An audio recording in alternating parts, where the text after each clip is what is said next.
What's going on, squad? It's your man Unspoken Reviews, back again with another video, and today we are doing our new review of Creatures Commandos episode 3, Cheers to the Tin Man. All right, guys, so if you can tell by the title, and if you have not seen the episode, which I'm pretty sure if you're watching this review you've seen the episode, this episode was very focused on GI Robot, really pretty much a origin story for him and his events leading up to him ending up in Bel Rev. Now, I know we're only in episode 3, but one thing I have to say about this series thus far is that it has done a great job of blending action, emotional moments, as well as comedy, right? It's really hard to do that with some TV shows, especially when it's only running from like 22 to 25 minutes. And you're kind of wondering, are they going to be able to jam-pack everything into this episode that is going to put you in a position to feel, as well as cheer, as well as be sad? And I think that's really hard to do, as well as to laugh. And I think that's really hard to do when you're put into this little time slot of only about 30 minutes. Luckily, I am happy to say James Gunn has done what he has always done and has been able to merge all three of these things perfectly, especially with characters who are non-human. It is very hard for people to identify with some characters, but if you're thinking about characters like Rocket Raccoon, Groot, who only says like 3 words, GI Robot, as well as the Weasel, it's kind of weird that we get these characters who are not human, but when they do these very human moments, it pretty much hits you in the feels, and you're excited to see these characters succeed, and you're just as much sad to see when something happens to them. All right, so the episode does start with Flag and his team. They do arrive at Castle Frankenstein trying to find Nina and the bride. They have gone missing, as we know from episode 2. They were beaten by Cersei and the Sons of Themyscira. They do arrive there, and the 4 of them are getting ready to go in and try to find them, as they have tracked the chips. And we see, as Flag is giving out all the orders of what to do, we see GI flip back into a flashback, right? He's back in the past where he's with a group of US soldiers, military unit called Easy Company, and they are now searching for a Nazi enemy group. And as they're going through the woods, they are attacked, and it's pretty interesting how GI just springs into action.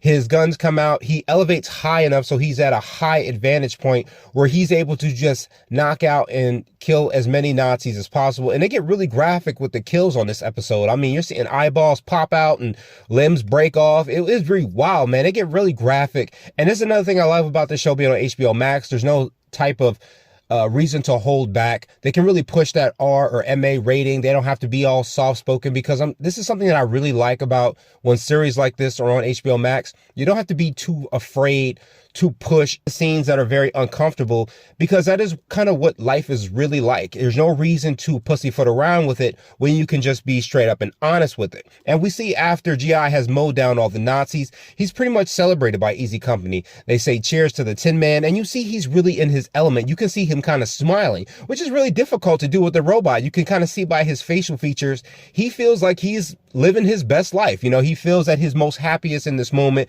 where he has all these men that he is very much formed a brotherhood with, and he is very happy to be where he is. So the team does manage to save the bride and Nina. Bride has been pretty much locked to a chair. I thought that was pretty funny how they do find her, and she's kind of screaming under the tape. And, you know, everybody kind of comes from different parts of the house, and they're ready to attack. And she's screaming as if there's a threat around. And he pulls the tape off of her mouth, and he's like, "What? No, I just wanted you to pull the tape off my mouth," which I thought was so hilarious. And it seems that Nina has been confined to a bathtub. They put her in a bathtub to keep her alive, but they've kind of put barbed wire around the tub to keep her in there and keep her from getting out. Now, she wouldn't be able to get out without a suit to protect her. What I found very interesting is that they didn't kill neither one of them, especially Nina. I mean, they didn't see much need to do that, which is kind of interesting. And Flat kind of picks up on this and realizes that they only wanted everyone there at Castle Frankenstein. Which is really interesting, is that they just beat these 2 characters to a pulp, but left them alive, which makes you wonder, what is Cersei really after? And I didn't really start to wonder that until the very end of the episode, and we'll get back to that. So I like the character dynamic between GI Robot and Nina. You can kind of see these 2 are very close, and I kind of wonder maybe if there was some feelings developing there, but it's not really that. It's just that they really form a incredible kinship with each other.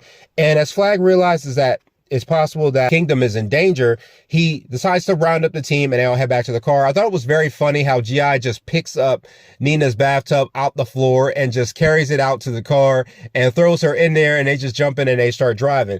And as Flag is giving more orders, we see GI does GI does go back to the past again. This is actually 20 years later after the end of the war.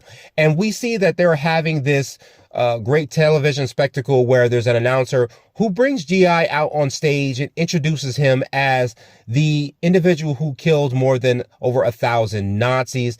And we see that GI is kind of uncertain where he is. And you see, as he's kind of going around looking at the crowd, his indicators cannot seem to get a proper identification on the people that are around. Now, keep in mind, GI is a robot that has been designed for a specific feature, and only that specific feature. So them trying to show him to all these people as a spectacle, he does not do well with that. And he even asked the announcer, hey, have you checked all of their identification cards? Because I need to make sure you're not harboring any Nazis in this audience. And the, announcer goes, hey, no, there are no Nazis here, GI. That's impossible. And I like how GI does this little thing with his head and his eye squint where he's like, that's just what a Nazi would say. Which, and you see the host gets so very nervous about this. He gets so scared. He kind of walks off to the side. And we do get our first introduction to Dr. William Magnus. And he's actually talking to a general in the military who says that this is not what GI is designed for. He's not designed for spectacle. He's only designed for combat. And Magnus talks about how it's a possibility his mind will be evolving throughout the time.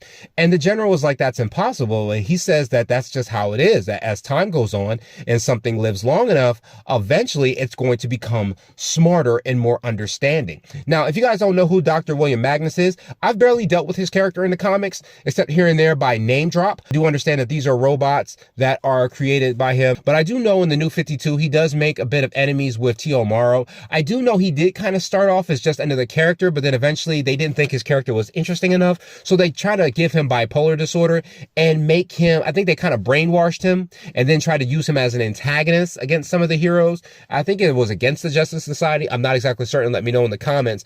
But Magnus has made it his goal to try to understand more about GI. And I like that he poses GI with these questions of, what do you want specifically now that you cannot kill Nazis anymore? And it's messed up because GI is still in this position where he believes that is what he needs to do and what he wants to do. And when he says, what do you want exactly though? GI goes back and he starts to name off all the men from Easy Company that he went through the war with. Men that are now dead. Remember, this is 20 years later. All of those men have died or either are too old or, different things have happened to them. They're no longer alive. But GI says that he wishes he could be with them one more time. However, we do see that Magnus does plan on taking what GI has and enhancing it. And I think that that's pretty interesting that he actually may be beginning his inventions for the automatons that he's trying to create. And I think it's pretty cool that this shows that in the DCU, these events may have already taken place, or they are taking place at the current time that we are in the DCU that we come upon. I do once again love that James Gunn is putting all these Easter eggs around in this world, preparing the audience for things that might take place later on down the line or can be referenced to, or the events may have already happened and they may affect things going forward in the DCU. I really like that. It gives us a lot to look forward to, but it also does not put this permanent stamp on it that these things need to happen. So we do cut back to the present. The Sons of Themyscira, along with Circe, do end up attacking the palace. And, they're just mowing down all of the palace guards. They're actually putting up a pretty decent fight. It seems like it's pretty even, but it seems like they do catch them with their pants down. And without the commandos there to help them put up a fight, it's really easy for them to kind of overtake the palace. We do get a kind of a fight scene from Alana. She does end up fighting her. However, they do end up capturing her. She ends up escaping again. But at this time, the team does arrive. And we do, like I said, we get these action beats that I do like is common with the series. We get to see each of the characters cutting loose. We get to see Flag doing some combat, Bride doing some combat. We also get to see Dr. Phosphorus cutting loose, how he uses his power to melt down the bullets that are shot at him, how he's just setting people on fire. We get to see Weasel just tearing through people. And we do get one more flashback at GI, and it seems that he has now been regulated to a pawn shop. It seems that time, I think it's like 10 years have passed again, and now he is just strung up against a wall in a pawn shop, forgotten about as just this invented robot that had some workings in the 60s and was studied in the 90s. And nobody knows much about him anymore. And I think that's kind of interesting with history, how things like that can be forgotten, how certain soldiers can be just forgotten, because sometimes a war can be fought, the events will come to an end, and the men that fight in it can sometimes be forgotten. And that's really kind of messed up. And you see that GI is definitely a vision of that. He's just kind of stuck on that wall. He's deactivated. However, this guy named Sam does come to the pawn shop, and he does want to buy GI, and he does successfully bring him back home. And we see that this man is a cat lover. He has like 6-7 cats. I think he has a cat named Lizzie. He has like multiple felines around his house. And I was like, man, this dude is single if I have ever seen it. And, he does give GI some diesel. And it's funny how you have to force feed it to him like that. And he kind of perks up and he's alive and awake. And he kind of salutes Sam and telling him that he's ready for combat, or what are his orders. And Sam is trying to tell him, hey, no, that's not what we're here for. I've just brought you here to give you a home. And it's pretty interesting watching him living with Sam. He kind of has like this family mentality, like they're eating together. They're watching old army movies together. The cats really love him. It's pretty interesting. He even dresses GI up in some winter clothes, which he didn't need to do that, but he just kind of tries to give GI this very home type of feeling. And he does bring him to this type of meeting, and you see that he's discussing this idea about family and the importance of belonging somewhere. And they do get to this meeting where I thought it was just like a church or whatever, an AA meeting or something like that. I kind of thought that's what it was. But then I spotted some of the tattoos. I saw the tattoo on the back of the guy's neck. I also saw another guy who had another tattoo on the side of his neck. And as I was looking around in the background, I saw nothing but Caucasian characters. And I'm thinking to myself, I'm like, wait a minute, I've seen these tattoos before. Now, he's introduced to this guy who's the head of the meeting, but when the head of the meeting takes the podium up and he pulls back the curtain to show the Nazi sign, I was like, oh shit, this is a white supremacist meeting. This is exactly what this is. And I was like, this is the worst place they could have brought this robot, because as soon as he looks at the Nazi sign, he figures it out. Now, we do cut back and forth between this moment and the present. GI does ask Flag if these men are Nazis, and Flag does give him the go ahead and say, yeah, GI, these are Nazis. And you see he hypes up.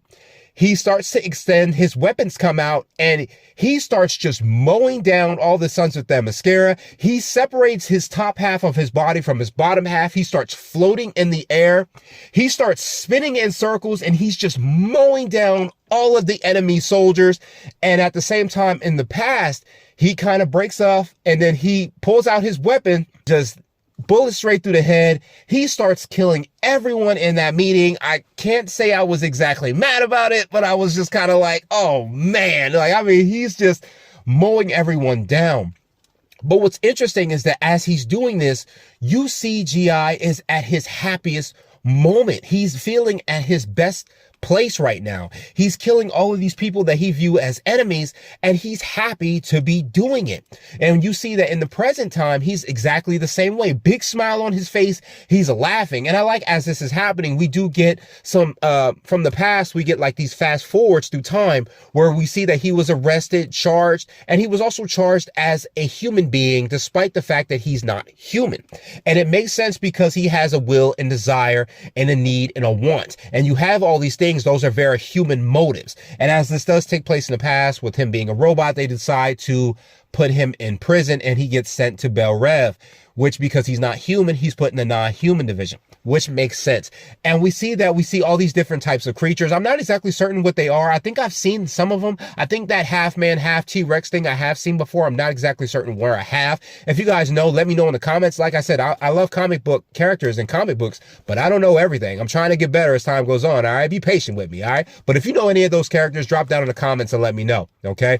So we do see he is put in his cell, and then the days are passing and the time is passing, and he's just sitting there. And we see that though he's at his saddest moment in that cell, he's at his happiest moment killing these soldiers. However, all good things must come to an end, and Cersei does get the drop on him and ends up destroying him, which was so sad. And I gotta say, this is another thing I said I love about James Gunn. He's just able to take these characters that are very not human and give them these human traits that make you care for them. And I thought that was very hard. When I saw him die, I was very upset about that. So we do see that Cersei does attack Alana, and it seems that she was about to kill her. She has her dead to rights, and Alana has somewhat put up a fight to the other soldiers that have kidnapped her. She manages to kill 2 of them, but before she can manage to to escape, Cersei does end up cornering her, and she does attack her. She is actually beating the out of Alana. I mean, throwing her back and forth against walls. You know, pretty much I thought she'd have some broken bones, but she pretty much has some scarring. And I gotta be honest, man, Alana looking a little thick. I'm sorry, man. I know we saw it in the last episode, but I was just like, well, damn, she looks good. And I think even the Sunset There Mascara caught that, because they almost took advantage of that, which I thought was really messed up in that point in time. But as she's getting ready to kill Alana, Weasel does get the drop on Cersei. He ends up beating the shit out of her. I mean, he's ripping chunks out of her. You know, Weasel's just pretty much an animal. He's just biting into her, ripping into her. And we also see Phosphorus comes and helps him as well. He puts his hands on her face and just burns the shit out of her. Now, we know that she's not going to die from certain wounds, whereas other regular human beings would. And we also see that Flag is a little bit horrified by this. But Bride does tell him, hey, you wanted monsters. This is what we are. You got monsters. And I'm pretty interested to see how Flag deals with that moving forward. But something that gets interesting at the very end of the episode, Cersei tells them that you have no idea how you have ruined things, or how you have doomed us all with your actions. And I like that the episode doesn't explain exactly what she means. So that was the end of the episode, and it kind of makes me wonder where they're going to go with episode 4. I think it's also kind of interesting how we don't exactly get to see what Alana is up to. Because if you guys think about what has happened to the, the actual queen of the palace, of the kingdom, it seems Alana may have done something to her, or maybe there is something with the tourmaline necklace that might have involvement with everything that has taken place. It makes me wonder, who is Alana really? What is she really after? What is Cersei trying to stop Alana from doing? And I'm very interested in seeing what the series does so far later on down the line. But guys, I gotta say, I really did love this series. I like this episode. It wasn't the most amazing episode, but it did a great job of making us feel for a character like G.I. I am sad to see him go. He was one of my favorite characters in the series. But even though these guys are called the Creature Commandos, let's not forget, this is essentially a Suicide Squad. You know?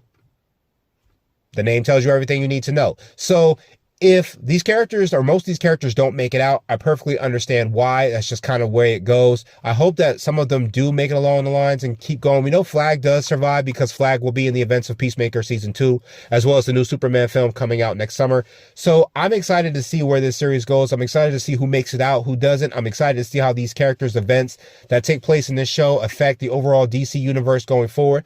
I hope you guys enjoyed the review. Smash that like button. Let me know what you guys thought of this episode, and I will catch you guys in the next one. Later.